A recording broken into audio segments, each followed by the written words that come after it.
오늘 우리에게 내주신 하나님의 귀하신 말씀은 신약성경 빌립보서 2장 12절에서 18절의 말씀을 한 절씩 교독하도록 하겠습니다. 빌립보서 2장 12절입니다. 그러므로 나의 사랑하는 자들아, 너희가 나 있을 때뿐 아니라 더욱 지금 나 없을 때에도 항상 복종하여 두렵고 떨림으로 너희 구원을 이루라.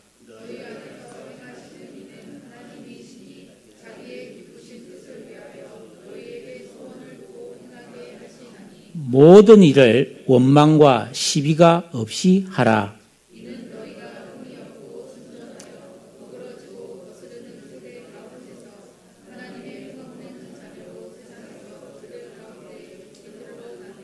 생명의 말씀을 밝혀 나의 다름질이 헛되지 아니하고 수고도 헛되지 아니하므로 그리스도의 날에 내가 자랑할 것이 있게 하려 함이라.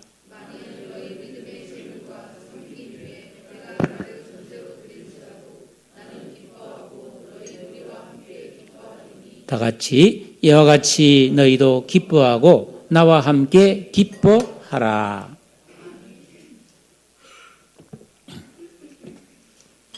(2024년 1월) 이제 마지막 주일이 되었습니다. 그런데 그냥 1월 말이 된 것이 아니고 수많은 일들이 생겨나고 또 참 급격한 변화가 발생한 그런 시간들이었습니다. 사회학자들은 지금 이 세계가 본격적으로 문명사회 대전환기를 맞고 있다, 이런 진단을 내리고 있습니다. 인간이 만든 인공지능 그 AI 시스템에 의해서 지구상에 있는 사람들이 삶의 모습이 바뀌고 있다. 전혀 딴판으로 변화되고 있다.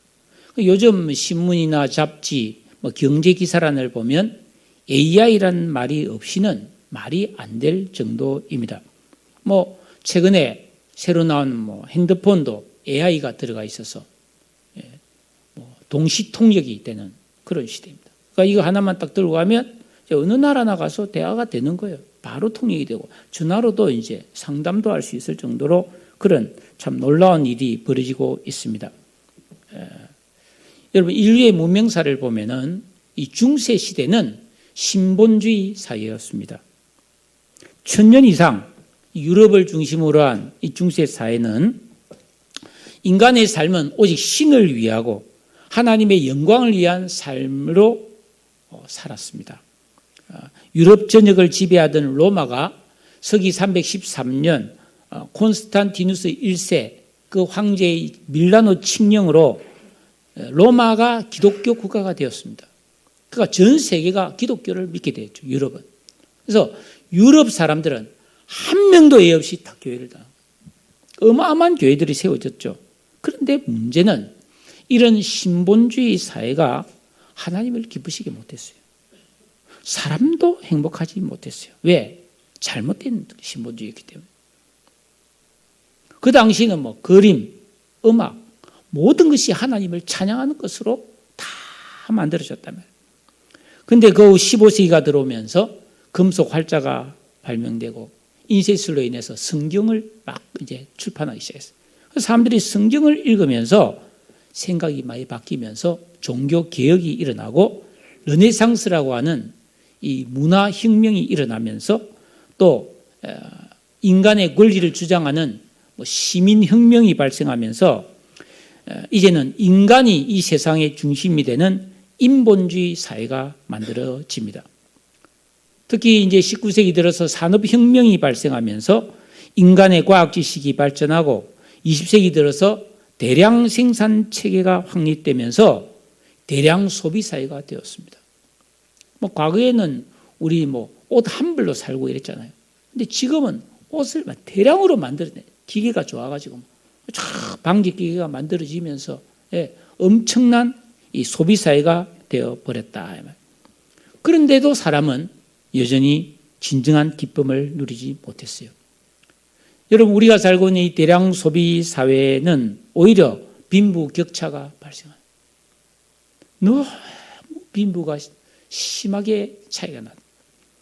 탐욕을 부추겨서 전쟁과 탁취와 착취, 불평등을 심화시켰고 또 이 화석연료, 석탄이나 석유 같은 이런 화석연료가 많이 사용되므로 이 환경오염이 발생했다. 넘쳐나는 쓰레기로 인해서 이 세상이 몸살을 앓고 있다. 지금 우리나라 바닷속이 엉망이고 특히 새만금 바다 수질 조사를 낸 프로그램을 보니까 지금 새만금 민물을 가두는 그거는 전부 다 밑에가 다 썩어 있어요. 생물이 살 수 없어요. 참 무서운 일이죠.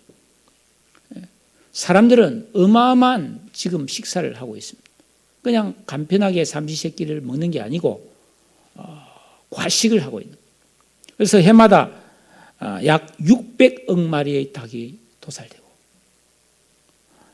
26억 마리의 오리, 15억 마리의 돼지, 5억 마리의 양, 4억 마리의 소가 식량으로 도축이 되고 이걸 떼기 위해서 사육을 하다 보니까 엄청난 환경오염, 이 짐승들의 분뇨라든지 특히 자동차 배기가스보다 이 소 방귀에서 나오는 메탄가스가 지구를 더 오염시킨다고 해요. 그런데 이게 또 이제 변화가 되고 있는 거예요. 다른 동물이나 사물을 지배하던 인간 중심의 삶에 변화가 일어나고 있습니다. 사람들은 이제 자기 기쁨을 위해서 개를 애완견이 아니라 반려견으로 이제 둔갑을 시켜버렸습니다. 그래서 이 동네에서도 보면은 아기를 그냥 안고 다니는 것처럼 개를 안고 다니고 유모차에 태워 다니고 같이 잠을 자는 이게 흔한 일이 되어버렸습니다. 한 온라인 쇼핑몰에서 지난해 반려견을 싣고 다니는 개모차, 유모차 말고 개모차가 유모차보다 더 많이 팔렸다. 이거 충격받았습니다. 그리고 소아과 병원보다 동물병원이 더 많다. 제가 며칠 전 신문을 보고 재미있어서 사진을 하나 찍었어요. 개가 오래 살다 보니까 이가 안 좋아지는 거예요. 그래서 견사돌이라는 약이 나와가지고 신문에 나왔어요. 인사돌, 사람들이 이빨 치료, 잇몸 치료를 위해서 인사돌이 있는데 이제 개의 잇몸 치료에서 견사돌이 나와서 신문에 제법 크게 광고를 냈다 이 말이죠. 참, 여러분 동물보호 차원에서 이제는 육식을 거부하는 채식주의가 늘어나고 우리나라에서도 알다시피 개 식용을 금지시켰잖아요. 이게 전 세계 긴급 뉴스가 될 정도로 엄청난 일이 되었다. 그리고 동물학대는 이제 아동학대 못지않은 심각한 범죄로 여겨지는데 그러면 이렇게 살면 인간은 더 행복해지는 걸까요? 그것도 잘 아닌 것 같죠. 지난 2023년은 인류가 인공지능으로 새로운 문명사를 서내려가는 출발점이 되었습니다. 아마도 많은 학자들이 빠른 미래에 인간의 모든 일상에서 자기가 판단하고 결정하기보다는 인공지능에게 물어서 하는 일하는 것이 더 뛰어나고 효율적이라고 믿고 의지하는 시대가 올 거라고 보고 있습니다.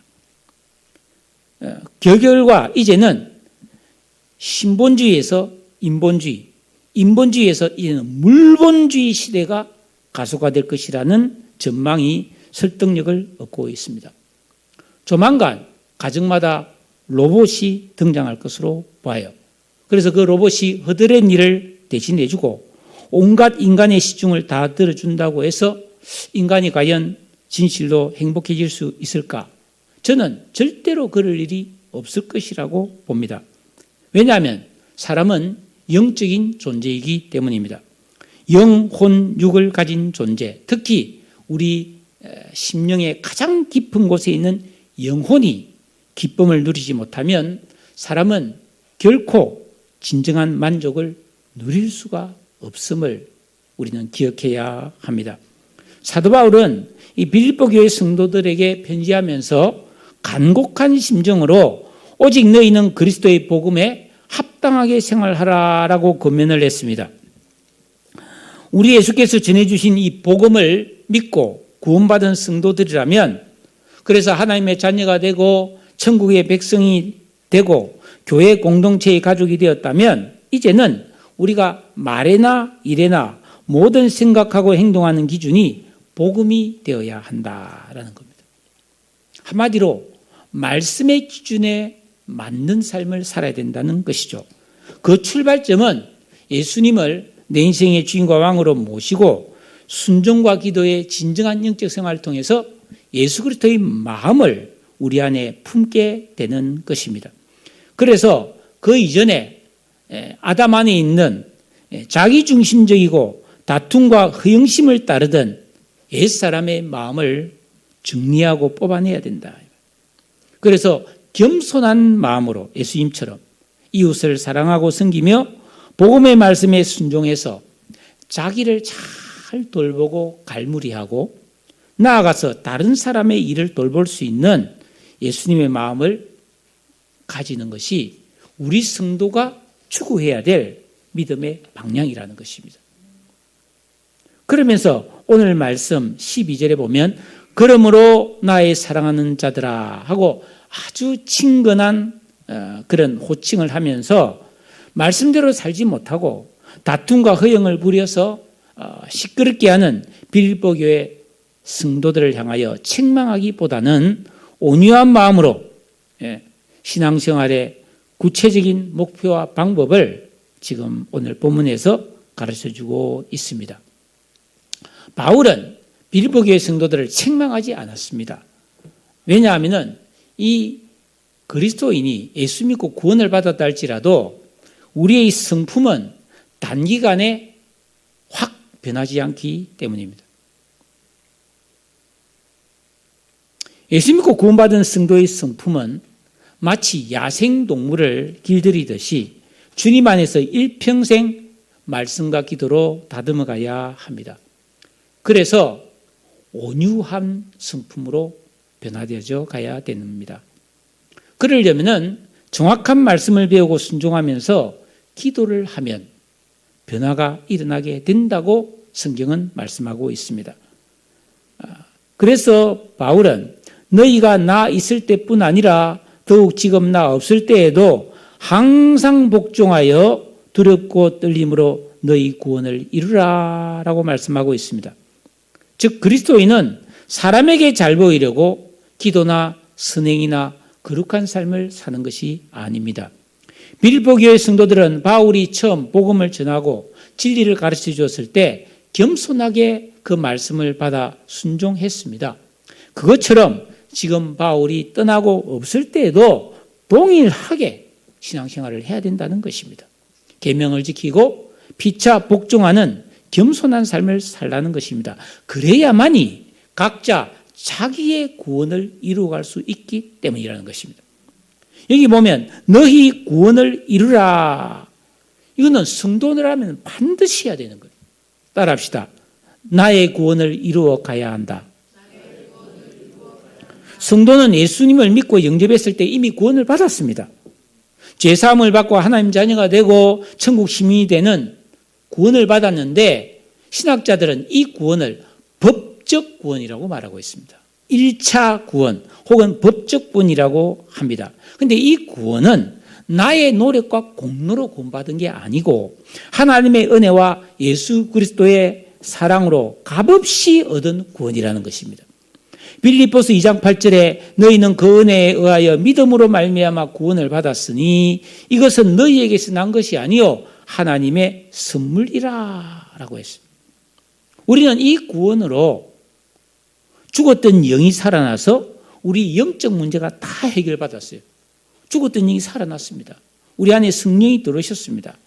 그런데 이것으로 끝이 아니라는 거예요. 1차 법적 구원은 이제 완성이 됐지만 이제 2차 구원, 그게 뭐야? 거룩하게 되는 성화 구원을 내가 이루어가야 된다는 것입니다. 이 구원은 어떻게 해서 이루어갈 수 있느냐? 항상 복종하는, 하나님 말씀에 항상 순종하는 삶을 통해서 이루어갈 수 있다는 겁니다. 요한일서 3장 2절 3절을 보니까 사랑하는 자들아 우리가 지금은 하나님의 자녀다. 장래에 어떻게 될는지 아직 나타나지 아니하였으나 그가 나타나시면 우리가 그와 같을 줄을 아는 것은 그의 참모습 그대로 볼 것이기 때문이니 주를 향하여 이 소망을 가진 자마다 어떻게 하라고요? 그의 깨끗하심과 같이 자기를 깨끗하게 하느니라. 즉 구원받은 성도는 이 말씀 특별히 계명을 지키고 회개하고 기도하는 삶을 통해 예수 그리스도의 마음을 품어야 돼요. 그래서 정결한 마음, 청결한 양심을 가진 세 사람의 의식과 지각과 인격과 감성을 만드는 성화 구원을 각자가 이루어가야 된다는 것입니다. 이것은 단번에 되는 것도 아니고 속결로 속성으로 되는 것도 아니고 혹은 남이 대신 이루어줄 수가 없습니다. 반드시 내가 해야 되는 겁니다. 그런데 이 구원을 이루지 못하면 마치 출애굽한 1세대 이스라엘 백성들이 가나안에 들어가지 못하고 40년간 광야를 뺑뺑뺑뺑 돌다가 광야에서 다 인생을 마쳤잖아요. 그리고 2세대들이 가나안에 들어가서 거기서 모든 좋은 복을 누리잖아요. 그것처럼 우리가 이 성화구원의 의를 이루어가지 않으면은 우리는 이 땅에서 진정한 안식과 복을 누리지 못하는 광야와 같은 인생으로 마치게 된다는 것입니다. 그리고 천국에 상급이 없다는 것입니다. 이것을 진지하게 받아라는 것입니다. 두렵고 떨면서 이걸 좀 심각하게 여기면서 중요성을 인정하면서 자기 구원을 이루어가는 믿음 생활을 해야 된다는 것입니다. 그런데 저도 그랬지만은 많은 사람들이 이것의 중요성을 별로 심각하게 생각 안 합니다. 그냥 광야에서 잘 먹고 잘 사는 것으로 만족하는 거예요. 가나안 땅에 들어가야 되는데 광야가 아무리 좋아도 적과 꿀이르는 가나안 땅보다는 못하거든요. 그런데 우리에게는 분명히 가나안에 들어갈 수 있는 기회가 있는데 안 가는 거예요. 목사님 그거 너무 힘들잖아요. 그렇죠. 힘듭니다. 쉬운 일이 아닙니다. 그런데 13절 우리 같이 한번 읽어볼까요? 13절 말씀 시작.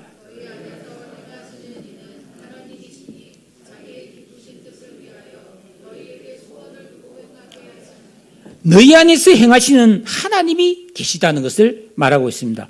얼마나 엄청난 균형과 조화입니까? 여러분 앞절에서 우리는 자기의 구원을 두렵고 떨림으로 이루어가야 된. 그런데 사도 바울은 그럼에도 불구하고 이 성화 구원을 이루시는 분은 우리 안에서 행하시는 하나님이시라고 말하고 있습니다. 이 구원 역시 하나님의 기쁘신 뜻과 소원대로 이루어지는 것이라고 밝히 말씀하고 있습니다.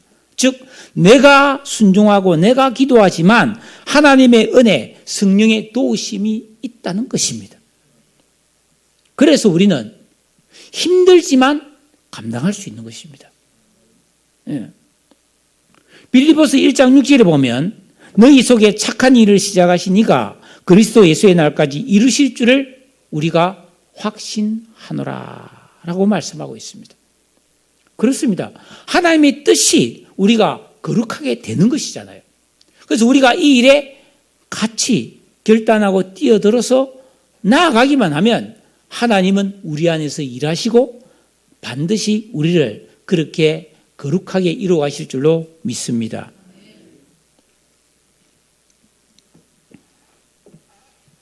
(14절에) 보면 이렇게 나아가는 과정에서 우리가 특별히 조심해야 될 것이 있습니다. 그게 뭐냐면 모든 일을 원망과 시비가 없이 하라. 여러분 구원받은 그리스도인이라 할지라도 우리 안에 여전히 옛사람의 악한 의식들이 남아있기 때문에 이것이 우리 감정을 자극합니다. 그래서 정말 내가 손해를 보거나 내 뜻대로 안 되면 그냥 원망과 시비가 그냥 끊임없이 발생하게 된다는 것입니다. 근데 문제는 이 원망과 시비가 성경에서는 어마어마한 큰 죄라는 것을 말씀하고 있어요. 우리는 쉽게 원망이 나오잖아요. 왜 저랬을까? 아이 짜증나. 아이 속상해. 아이 기분 나빠. 이러면서 이 원망을 많이 하고, 또 다른 사람에 대한 이 비난도 많이 하잖아요. 매우 큰 죄라는 겁니다. 여러분 고린도전서 10장 10절에 보니까 너희는 그 이스라엘 백성들이 광야에서 원망하다가 멸망했으니까 너희는 그들과 같이 원망하지 마라. 이렇게 돼 있고 야고보서 5장 9절에 보니까 형제들아 서로 원망하지 말라. 그리하여야 심판을 면하리라. 그러니까 이 원망은 멸망할 수도 있고 심판받을 죄라는 것을 성경은 말씀하고 있습니다.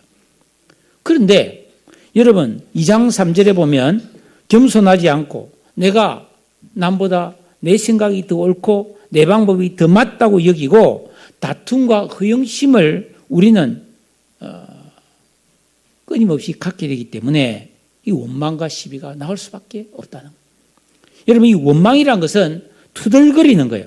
궁시렁대는 거예요. 속으로 불평하는 것을 말합니다. 시비는 악의를 품은 논쟁을 의미합니다. 야고보서 1장에서는 이것을 싸우는 정욕이라고 말하고 있습니다. 그러니까 우리 주변에 보면은 원망불평하는 사람이 죽지 않아요. 그리고 시비를 걸어서 이렇게 싸움을 잘 일으키는 사람이 종종 있는 것을 볼 수가 있습니다. 이런 사람의 의식과 감성을 야고보서 3장 15절은 이런 것은 위로부터 내려온 것이 아니고 땅 위의 것이요 정욕의 것이요 귀신의 것이다. 그러니까 원망과 불평과 시비는 귀신적인 것이라는 귀신. 그 귀신의 성품이라는 거예요. 그래서 시기와 다툼이 있는 곳에는 혼란과 모든 악한 일이 있다. 이것은 예수님의 마음이 아니라는 거예요. 너희 안에 이 마음을 품으라. 곧 그리스도 예수의 마음이니 그런데 이거는 예수님의 마음이 아니고 귀신의 마음가짐이라는 거예요. 그러니까 여러분 우리가 자칫 잘못하면 그리스도인인데도 마음은 귀신 같은 마음을 품고 살 수가 있다 이 말이에요. 두려운 일이잖아요. 겉모습은 천사인데 겉모습은 신앙인인데 속은 귀신이다. 이것 좀 상당히 이게 겁나는 이야기잖아요. 저도 원망불평 많이 합니다. 그래서 이 말씀 준비하면서 뜨끔했습니다. 굉장히 회개합니다. 그런데 야고보서 3장 17절에 보면 오직 위로부터 난 지혜는 첫째 순결하고 다음에 화평하고 양순하며 긍휼과 선한 열매가 가득하고 편견과 거짓이 없나니 화평하게 한 자들은 화평으로 심어 의의 열매를 거두느니라. 좋은 말 다 들어있네요. 이런 마음이 주님의 마음이라는 거예요. 그래서 우리는 주님 마음 내게 주소서 하면서 기도하고 거룩한 영적 생활을 해야 할 줄로 믿습니다. 이런 삶을 살아야 우리가 마음속에 평화와 기쁨과 은혜가 충만하고 하나님께 영광을 돌리게 되는 것입니다. 그래서 15절입니다. 15절 다시 한번 같이 읽겠습니다. 시작. 이는 너희가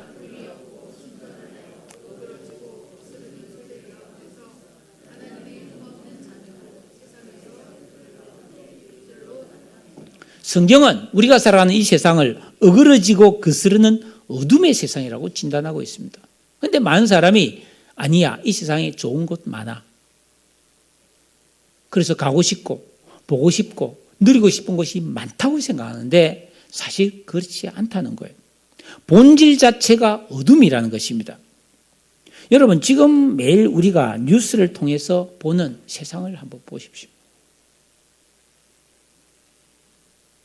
특히 정치권에서 이게 국민의 대표인 국회 거기서 일어난 일이 너무나 상세하게 보도가 되기 때문에 우리가 참 그걸 늘 접하잖아요.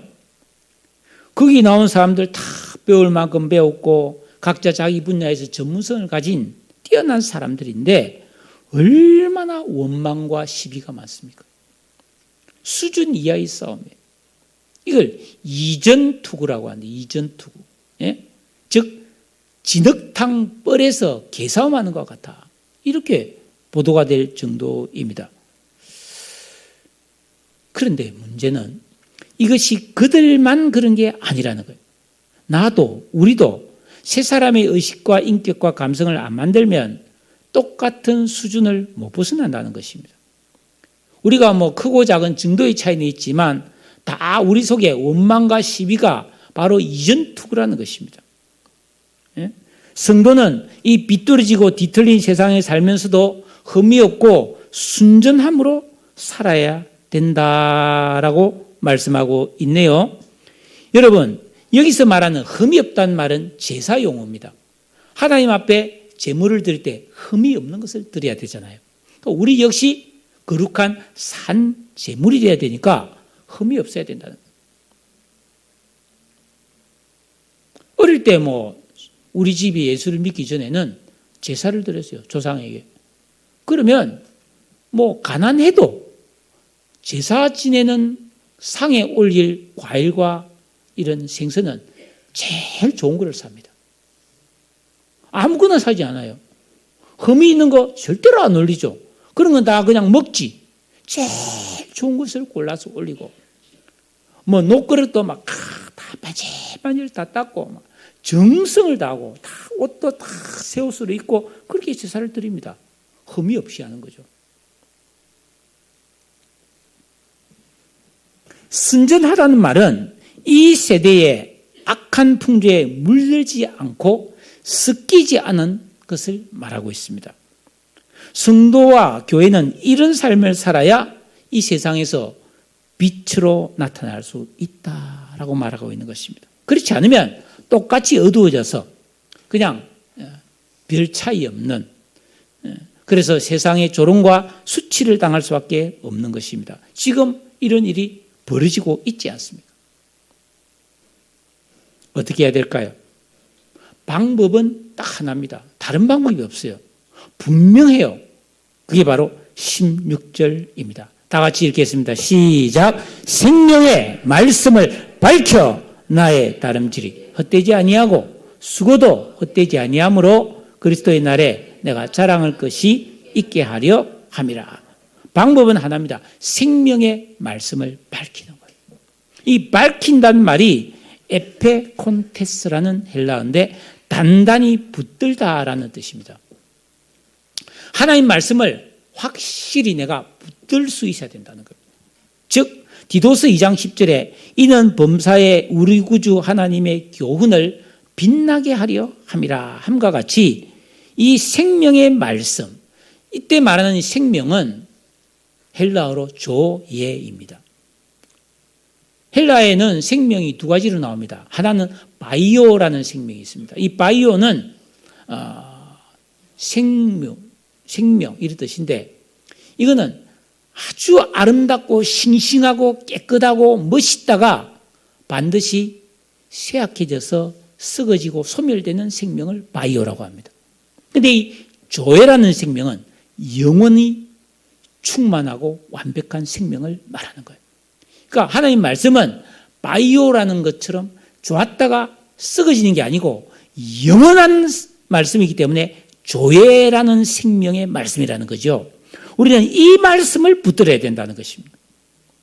한때 유행하는 그런 말씀 말고 진짜 진리, 영원하신 하나님 말씀 자체를 우리가 올바르게 깨달아서 순종하고 삶에 적용해 가는 것이 생명의 말씀을 밝히는 것입니다. 그러므로 성도는 이 진리의 말씀을 보고 듣고 읽고 묵상하고 연구하고 깨달아서 말씀대로 순종하며 살아야 합니다. 사도 바울은 이런 생명의 말씀을 제쳐두고 아무리 네가 열심히 하고 아무리 수고해서 돈 벌고 성공하고 행복해봐라, 그거 헛되다 이렇게 말합니다. 예수님께서 마태복음 7장 21절에 나더러 주여 주여 한 자마다 다 천국에 들어갈 것이 아니요 다만 하늘에 계신 내 아버지 뜻대로 행하는 자라야 들어간다고 말씀했습니다. 저는 이 말씀을 볼 때마다 덜컥하고 뜨끔합니다. 여러분은 자신이 있습니까? 답은 분명합니다. 오직 말씀대로 수고하고 달려가야만 바울은요, 그리스도의 날에 내가 자랑할 것이 있게 될 것이라고 겸손히 말하고 있습니다. 생명의 말씀, 복음과 십자가의 진리에 초점을 맞추지 않은 우리 인간적인 열심과 노력은 마치 관역을 벗어난 화살과 같이 아무 유익이 없어요. 빵점이에요. 여러분, 우리가 올림픽 같은 데서 양궁 선수들이 쫙 관역을 향해 쏠 때 아슬아슬하잖아요, 항상. 왜냐하면 세계적인 선수들끼리 경쟁하니까 1점, 2점 차이예요. 근데 10점 쏘면 와, 잘했다. 9점, 그런대로 괜찮다. 8점, 조금 아쉽지만 그래도 잘했다. 그런데 만약에 관역을 벗어나서 빵점 먹으면 어떻게 되겠어요? 저게 국가대표냐? 망쳤네. 당장 그만둬. 비난할 겁니다. 그리고 빵점 쏘면 절대로 메달을 못 땁니다. 안 그렇겠어요? 마찬가지라는 것입니다. 죄는 관역을 벗어나는 것이에요. 그래서 그런 생명의 말씀과 상관없이 내 딴에 막 열심히 노력하고 막 최선을 다했다. 시편 127편 2절에 너희가 일찍이 일어나고 늦게 누우며 수고의 떡을 먹음이 헛되도다. 헛되다는 거예요. 뭐 솔로몬이 전도서 헛되고 헛되며 헛되고 헛되니 모든 것이 헛되다. 다 해봤는데 헛되더라는 것이죠. 여러분, 내 인생이 결론적으로 헛되냐 아니면은 열매가 있는 승리의 삶이냐 무엇으로 결정되냐고요? 생명의 말씀대로 살았느냐 여부에 달렸다는 것. 바울은 17절에서 만일 너희 믿음의 재물과 섬김 위에 내가 나를 전제로 드릴지라도 나는 기뻐하고 너희 무리와 함께 기뻐할 것이라고 말씀하고 있습니다. 지금 바울은 빌립보 교회 성도들에게 너희는 이렇게 살아야 돼. 원망과 시비 없어야 돼. 흠이 없고 순전하게 살아야 돼. 생명의 말씀을 밝혀서 달려가고 수고해야 돼. 아니면 꽝이야. 이렇게 빌립보 교회 성도들이 어떻게 살아야 될 것을 권면했습니다. 하지만 바울은 이 17절에서 내가 나를 하면서 자기가 한 말을 자기 자신에게도 적용하고 있습니다. 그러면서 빌립보 교회 성도들아 너희가 만일 내가 전한 이 말씀대로 순종해서 그대로 살아서 너희가 믿음의 제물이 되는 거룩한 산제사로 드리기만 한다면 나는 전제로 하나님께 드릴 수 있어. 이게 무슨 말이냐면은 이 번제 제사를 드릴 때 짐승, 양과 소를 잡아 제사를 드리고 나면 제사가 끝나는 마지막에 거기에다가 포도주를 붓습니다. 이 포도주 붓는 게 전제 혹은 관제라고 합니다. 즉 빌립보 교회 성도들이 하나님 앞에 스스로 거룩한 산제사가 되어서 하나님 뜻대로 순종하며 살 수 있다면 바울은 나는 전제의 포도주가 되어서 거기에 부어질 것이라는 거예요. 즉 이 전제는 순교의 피를 흘리고 죽어도 나는 기뻐할 것이라는 절절한 고백입니다. 즉 구원받은 성도가 순종과 기도를 통해 새 사람 의식을 만들어 이 세상의 빛으로 살면서 자기 구원을 이루고가는 삶이 얼마나 중요한가. 바울은 거기에 그만 된다면 순교도 기뻐할 것이라고 말하고 있습니다. 18절에 이와 같이 너희도 기뻐하고 나와 함께 기뻐하라. 여러분 제발 너희들 이 생명의 말씀을 밝혀서 나와 같은 뜻, 같은 마음, 같은 사랑을 가지고 하나님의 뜻대로 살아주기를 간절히 소망하고 있습니다. 사랑하는 여러분, 그렇습니다. 우리는 이 세상에서 자꾸 다른 기쁨을 찾고 있는데 우리 그리스도인들은 하나님의 기쁘신 뜻대로 살아야 진짜 기쁨이 옵니다. 왜냐하면 하나님의 기쁨이 진정한 기쁨이고 그 기쁨이 우리에게 부어질 때 우리의 존재, 전 존재가 기뻐할 수 있고 그 기쁨은 영원한 기쁨이 될 줄로 믿습니다. 말씀을 맺겠습니다.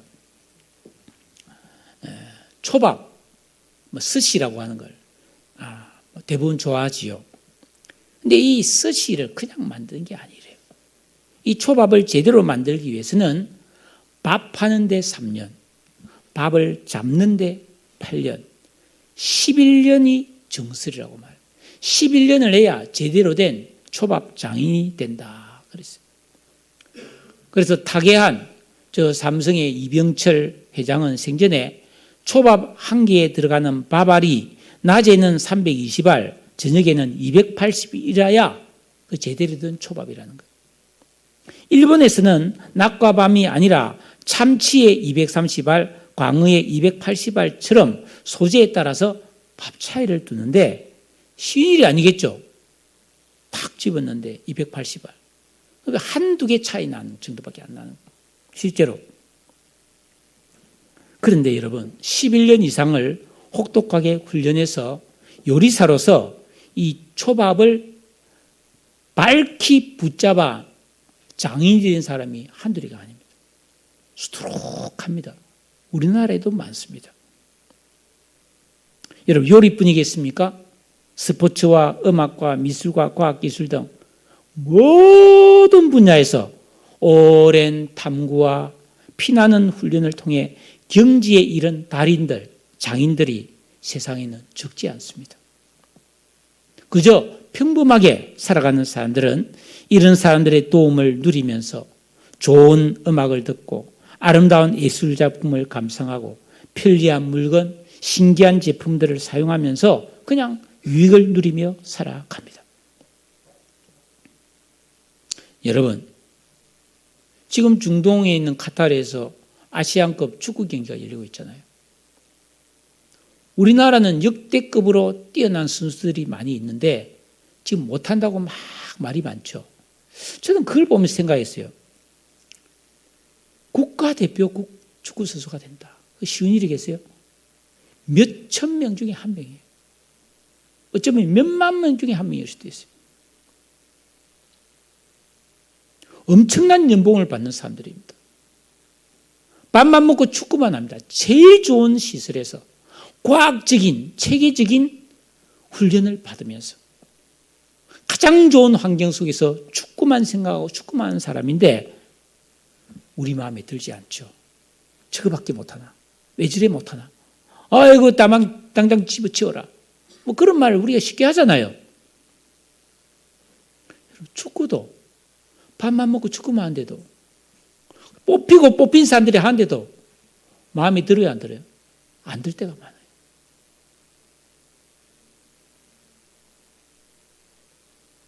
전능하신 하나님이 우리를 보실 때 어떨까요? 그러나 하나님은 오래 참고 기다려 주십니다. 우리를 비난하지 않습니다. 끊임없이 은혜를 주고 있습니다. 예수 믿고 구원받은 성도는 그러므로 우리는 이 생명의 말씀을 밝히는 에페콘테스 단단히 붙잡고 올바르게 깨달아서 순종하는 삶을 살아야 할 줄로 믿습니다. 즉 말씀의 장인이 되어야 되는 거예요. 예수 그리스도의 마음을 품고 자기를 돌보고 다른 사람을 돌보아 유익을 주는 은혜로운 사람이 되어야 합니다.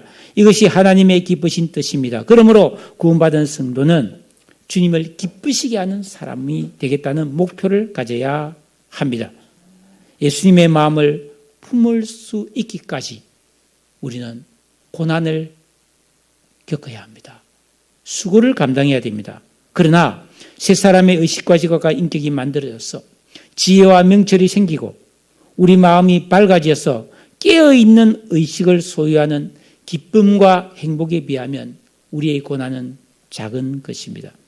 더구나 이 물본주의로 넘어가는 이 문명사의 대전환기에 어그러지고 거스러지는 어둠의 세상에서 하나님의 흠없는 자녀로 이 세상에 살면서 주님의 아름다움과 거룩함을 닮아 구비하는 성취감은 그 무엇과도 대신할 수 없는 큰 기쁨이 될 줄로 믿습니다. 결국 성도는 하나님이 기뻐하시는 대로 살아야 나도 기쁘고 다른 사람도 기쁘게 할 수 있는 아름다운 인생이 될 수가 있습니다. 우리 서양성계 성도들은 이 길을 가야 합니다. 우리가 서로 돌아보며 사랑과 선행을 격려하며 복음을 위해서 협력하면서 하나 되어 이 길을 가야 합니다. 왜냐하면 이 길만이 우리 성도의 삶에서 최선의 길이기 때문입니다. 이 길 끝에는 주님이 계시고 그곳에는 영원한 생명과 기쁨과 영광이 있기 때문입니다. 성도 여러분, 딴 길을 가지 마세요. 딴 마음을 품지 마세요. 좀 힘들고 어려워도 원망과 시비가 없이 생명의 말씀을 날마다 밝히고 살아가는 우리 모든 성도님들 되시기를 주님의 이름으로 축원합니다.